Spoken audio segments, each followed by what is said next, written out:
Hello there. Welcome to the weekly planning workshop. I'm Jason Vandeveer. I'm the creator of the Goal Crazy Planner. And in this workshop, we're going to be covering how to plan your week out, fully plan it out, time block it out in your Goal Crazy Planner. My goal of this is that by the end of the call, you'll be able to leave and have your entire week completely time blocked out. You'll know what you're doing Monday morning, Tuesday afternoon, Wednesday morning. I'll even help you plan out some what I call buffer time so that just in case something new comes up or something takes longer than expected, it doesn't throw off your whole week. So grab your planner so that way you can follow along as we're doing this. It's going to be roughly about 30 minutes, and it's really going to be important that you have your planner with you so you can be planning this as we go. And then hopefully you can use this recording for the future weeks. If you'd like, that way you can watch it again and again and continue to plan out your week every Monday morning. If you do like this activity a lot and want live calls where we do this every Monday morning, our accountability group meets and we do this exact same process. It takes about 30 minutes, give or take. And if you are interested in that group, if you go to goalcrazy.com/group, you can learn more about it and join if you think it's the right fit for you. So let's get started here. The first thing we're going to start with is your end of the week reflection. So if you're on your very first week in the planner, you won't have an end of the week reflection yet because you don't have a week to reflect on. But all the other weeks are going to end with an end of the week reflection. You have your Monday page, Tuesday page, you keep going throughout the week, and then at the end of the week, you have your end of the week reflection. I'm going to put a timer up here for 2.5 minutes, and I want you to reflect on these top 3 questions, your top accomplishments from last week, what you intended to do but didn't do, and ways you will improve this coming week.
All right, so hopefully you're good there. We're going to keep moving on.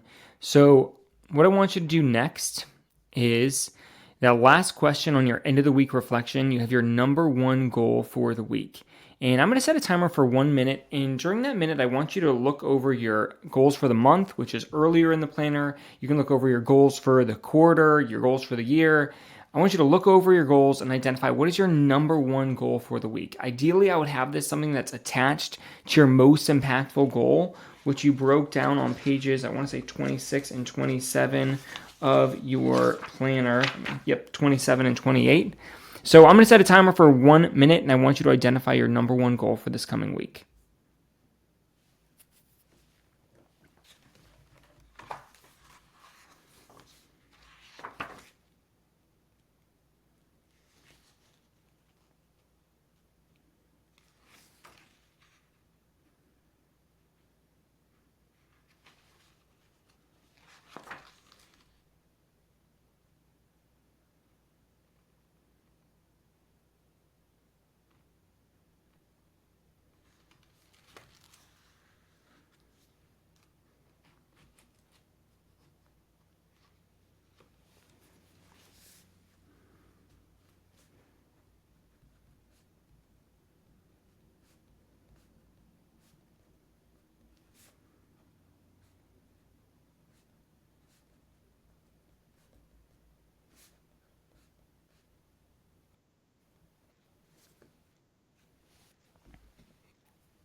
All right, so now that you have your number one goal, what we're going to do is we're going to do what I call a mind dump, where if right beside your end of the week reflection, you have this blank page. It says the week number that you're on. It'll look just like it does there on the picture. But in this blank space there, I want you to make a list of everything that you have to do, whether it's something you have to do today, this week, this month, an idea for the future. I just wanted you to dump everything out of your head, all of your tasks onto this list, and you can just list them down. Let me turn on my little pen here. So as you're going through this, you can just list down all your different tasks. This looks really sloppy, but I would just make a list if you need to. You can make a list with 2 columns of it, but anything that's on your mind to do today, this week, this month, an idea for the future, I want you to take it out of your head and put it on paper. You don't have to worry about having this sorted at all. We're going to do that next. This time, I just want you to take it out of your head and put it onto paper. So I'm going to do a timer for 2.5 minutes, and I want you to see how much you can get out of your head and onto paper right there on that blank space before the start of your coming week.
All right, if you need more time, then just pause this and add some more time so you can keep doing this mind dump. But I want you to look at that list and just check, how does it feel to have this written list of everything that's on your mind that you need to do right now? I know sometimes people find it refreshing to take all this off of their mind and to have it on a piece of paper where they can keep track of it. Sometimes it might feel overwhelming when you realize how many different things you're trying to keep track of in your head. And just for fun, I want you to count how many different tasks you wrote down on your list there. I know lots of times when I'm doing these workshops with people, they might have 10, 20, 30, 40, 60 different items that they took out of their head and put on paper. And I think a trap that people often fall into is they think, oh, I can just keep track of stuff in my head, right? I'll just keep track of it in my head. And look, maybe that's worked for you great in the past, but I want you to know that if right now your method for keeping track of tasks is putting it all in your head, I can promise you that you are sacrificing yourself. You're causing stress, you're creating overwhelm, and you're sacrificing a level of clarity and a level of creativity because your mind is so focused on keeping track of a list. It's like if I were to come to you with a list of 20 things and say, hey, you need to keep track of every single item on this list, and if you forget one, then there's a consequence. Obviously, you're going to get stressed, right? Like that's the definition of stress. And that's what most people are doing to themselves. They keep track of this list in their head. And if they forget something, most of the time there's a level of a consequence by forgetting it. So just by putting this list on paper, you can free your mind up for so many other creative ideas and just more mental resources available to you. So what we're going to do next is we're going to sort through this mind dump. And I'm going to grab my planner so I can show you how this works. But you have this list that you just formed, and this is probably a lot longer than this, but we're going to sort through the list. We're going to go back through it, and if one of those tasks is something you would like to do this week, I want you to flip to the next page, which looks like this planner that's over here on the left, and I want you to write it under the category it belongs. Just worry about this top portion of the planner. Don't worry about the second lower half portion of that weekly planning spread. We're just going to do this top portion up here. Let me get my little cursor. So you're going to take everything from your mind dump and you're going to put it under these categories here. You can just list them underneath the category that it belongs. Now, these categories up here at the top, these are just the recommended categories. Maybe these aren't applicable to your life. Maybe maybe you're in the middle of moving and maybe the move has a category of its own. You could cross out one of these and rename it to something that's more applicable to what you're doing right now. Or I know for my business, I have lots of different tasks. I like to divide mine. I'll do like big projects, small projects, and then what I call junk drawer projects, which we'll talk about later. But those categories at the top, they can work however you want. I would say the ones that come built into the planner, that's a good place to start from. So I'm going to do another timer for 4.5 minutes. I want you to go through your mind dump list. And if there's an activity that you want to do this week, I want you to put it under this top portion.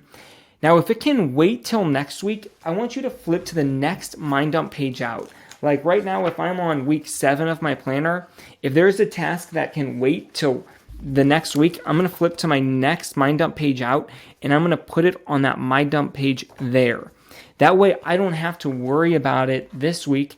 I know that when I do the same thing again next week, that task will be right there in front of me and I can assess at that point whether I want to do it that week or push it out further in into the future. And there's nothing wrong with pushing it off. I would rather be very selective and only put things in this coming week that absolutely need to be done this week. If it can wait till next week, push it off till next week, because if you finish all of your current tasks this week's early, you can always get ahead by grabbing those tasks and doing them this week. But I don't want you to try and get everything done this week and set yourself up for failure. So during this next timer of 4.5 minutes, you're going to go through your mind dump list. And if the activity is something you want to do this week, you're going to put it under this section here, under the category it belongs, just list it there. If it's something that can wait till the following week, you're going to flip to your next mind dump page out and you're going to list it there. So that, again, you don't have to worry about it, because you know that you're going to see it again next week when you do this same activity. So I'm going to set a timer for 4.5 minutes so that you can sort through your mind dump.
All right. Now that you've gone through your list and either put each task in the coming week up top where under the category it belongs, or you flip to the next mind dump page and put it there.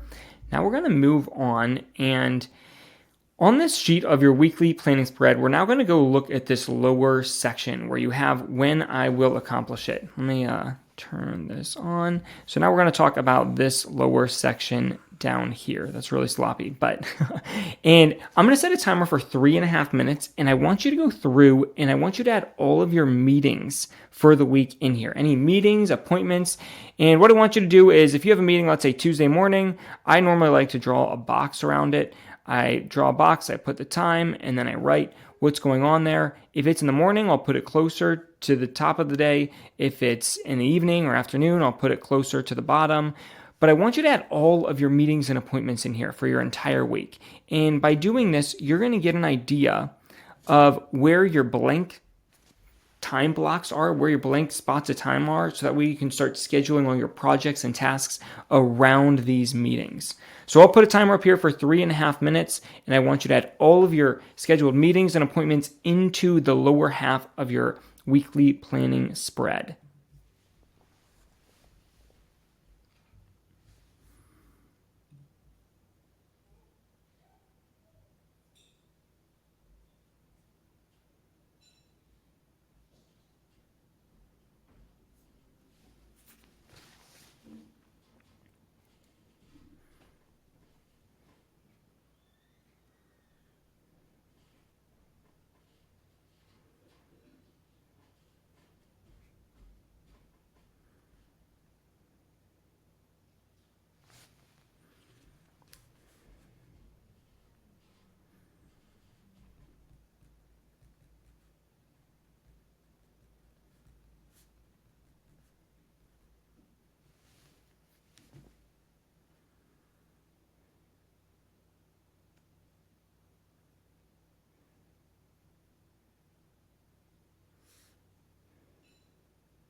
All right, so now that you have all of your meetings and appointments in there, The next thing we're going to do is we're going to start adding some time blocks into your week.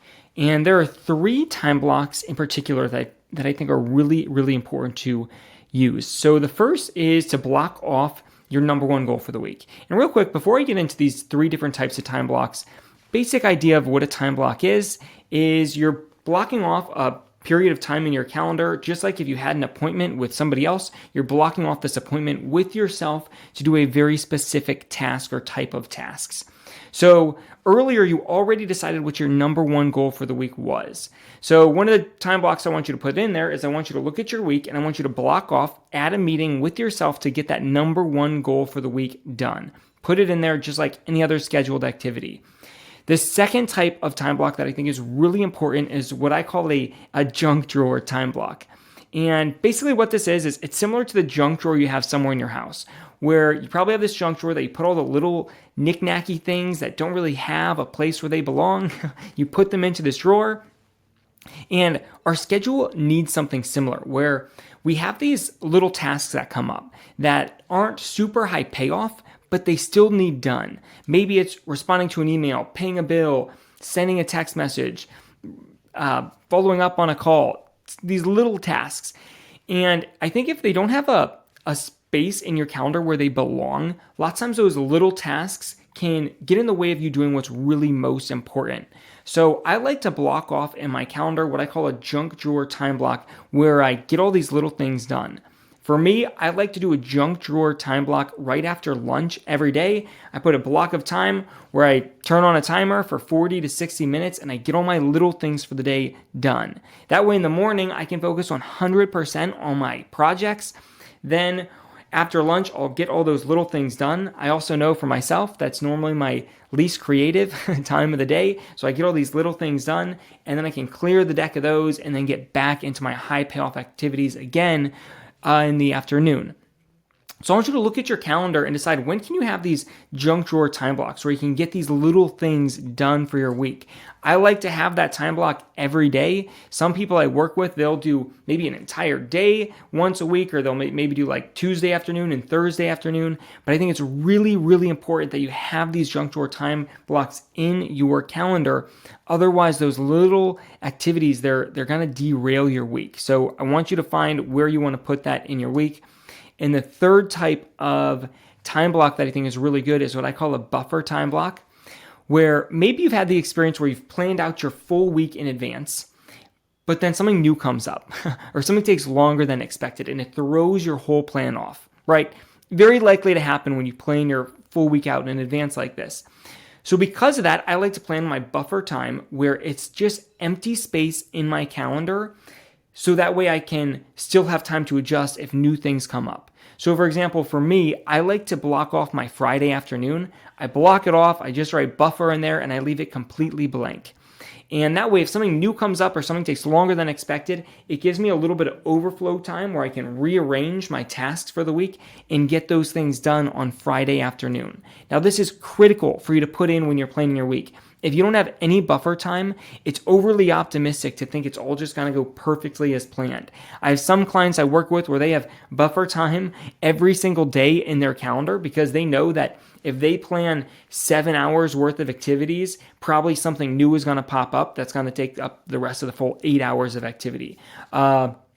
Maybe you need time block every day or a buffer time block every day, a couple a week. Personally, for me, I've just experimented and find that about half a day is perfect.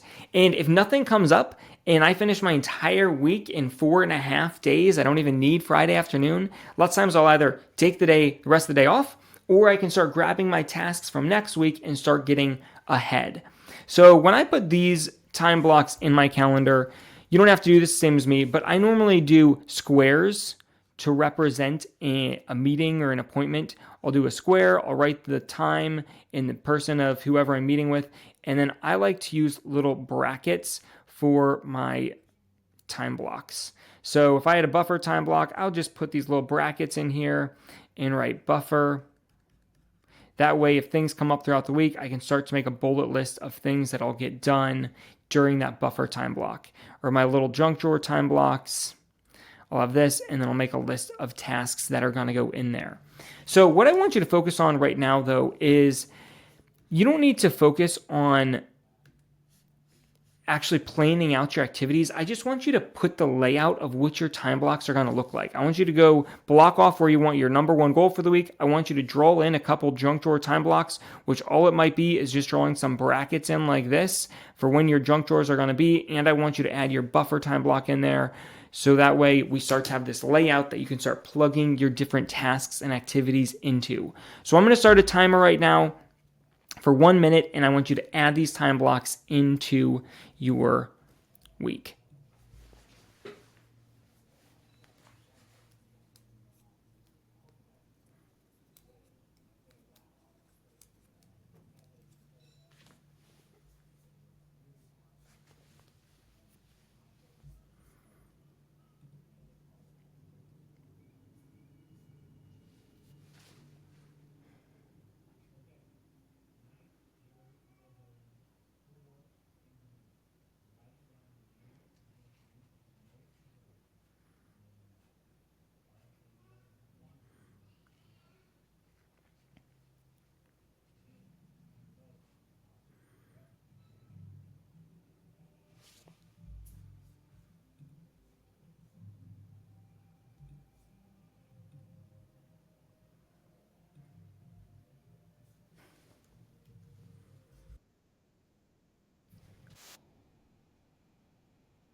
All right, so now that we have these time blocks in there, we're going to move on, and there's one last thing we're going to do before we start taking all of our activities from the top of the page and plugging them in down at the bottom, is I want you to grab a highlighter. If you have a highlighter, if you don't have a highlighter, that's okay. You can just star these items. But I want you to go through your list of tasks that are up at the top of your page. So probably right now, this page, you have all these different tasks under these categories. And I want you to highlight the activities that have to be done today. They cannot wait another day. If it can wait till tomorrow, don't highlight it. I want you to be extremely selective of what you're going to highlight here. Maybe this is only like 3-4 things for today, but go through these tasks and highlight the tasks that have to be done today up at the top. If you don't have a highlighter, just put a little star by them, something to indicate which activities are going to be today's activities. I'll do timer for just a minute for you to find and highlight these tasks.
All right. So now that you have that, there is one last thing we're going to do, and that is we're going to plan this all out. So you're going to go through and take all of your tasks that are at the top. Right now you probably have all these tasks, and you're going to rewrite them under the day down below here, under the day when you want to get it done. So we want to, for every one of the tasks that are up at the top, we're going to rewrite them again down at the lower part. And your junk drawer activities, just plug them into your junk drawer time blocks. You can take your other projects and put them in the blank spaces in between your different meetings. But that way, for every day of the week, you have it broken down. Here's what I'm doing in the morning. Here's what I'm doing in the afternoon. And you have a written plan to get all of these different things done throughout the week.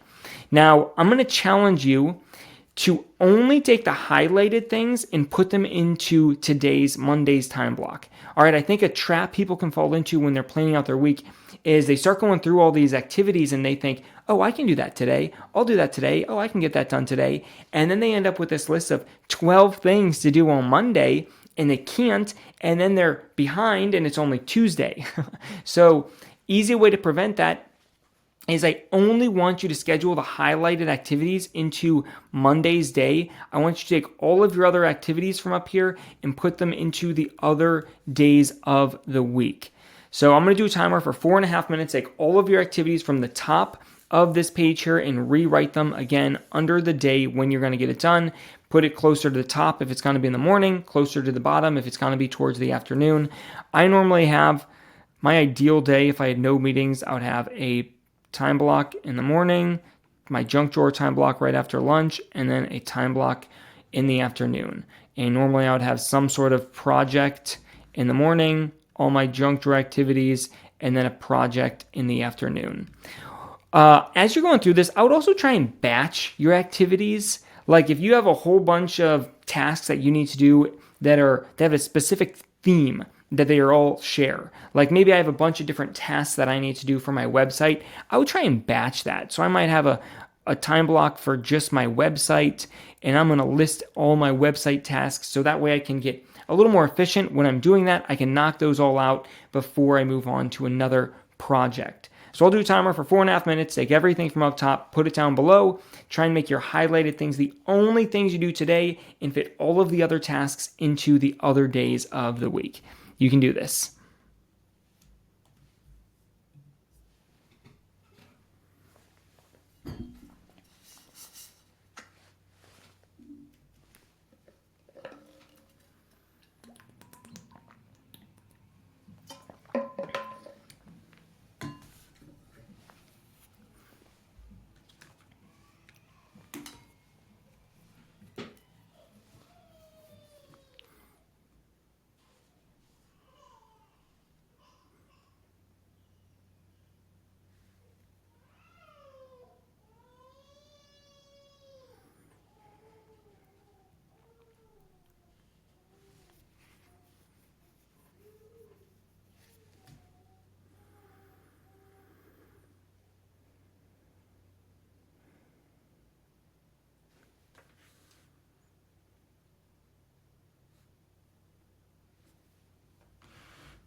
All right, now you should have it all planned out. So you have your entire week broken down, what you're going to do this morning, this afternoon, tomorrow, the next day, which this is probably one of the highest payoff things you can do every Monday morning. I have found that if I don't do this, I'm never as productive throughout the week. Now I have a written plan of everything that I'm going to do each day. Now I want to give you a couple tips here. One, this weekly planning spread, this one that you just made, this should become your new to-do list. If something comes up new throughout the week, rather than just doing it immediately, I want you to look at this spread here and decide where's the best place for this to fit in. Maybe it does make the most sense to do it today doing one of your junk drawer time blocks, or maybe it can fit in another day throughout the week or in your buffer time block. And if something can wait till next week, then just write it on next week's mind dump page. That way, when you go through and make your mind dump next week, you see it there and you'll be able to sort through it next week when we do this exact same activity. The other thing that I like to do that really helps make this powerful is every night I'll review through my day and I'll look at how I did. If there was something I didn't do, I'll move that task to one of the other days or to my buffer time block so I can get it done later. But then I will rewrite, before I go to bed tonight, I'll rewrite my plan for tomorrow in my planner. You have your daily spreads. Let me flip. So like every day of the week, you do have this bullet list for the day. And I like to, before I go to bed, so Monday night, I'm going to look through my list. I'm going to review over the day that I planned out when I started my week, and then I'll rewrite that day under my bullet plan for tomorrow. And that way I've mentally rehearsed my day 2 times before I actually live it out. I created the day when I made my original weekly spread here, but then I've already mentally rehearsed and rewritten tomorrow's day before I go to bed tonight. And it just helps keep me on track so that everything I put into this sheet here, I get it all done. And I think one of the most powerful things with you as you're starting to use this system is when you can gain confidence in a time management process. So that way when a new task comes up, you just need to put it in your planner wherever it goes. Maybe it's going to be for today, next week. You put it on the mind dump sheet for next week, wherever it's going to be. But I feel like when I write it in my planner, that task is as good as done because I just know this process works because I commit to doing this aspect of it every single week. So if you want, you can rewatch this recording every single Monday. We do have live calls that take about 30 minutes where I take a group of people through this. It's a little bit quicker than this activity because I don't have to explain everything every single week, but I can also be there to answer questions as we go. So if you're interested in that group, if you go to goalcrazy.com/group, you can check it out and see if it's the right fit for you. But otherwise, good luck and let me know if there's something else I can do to help.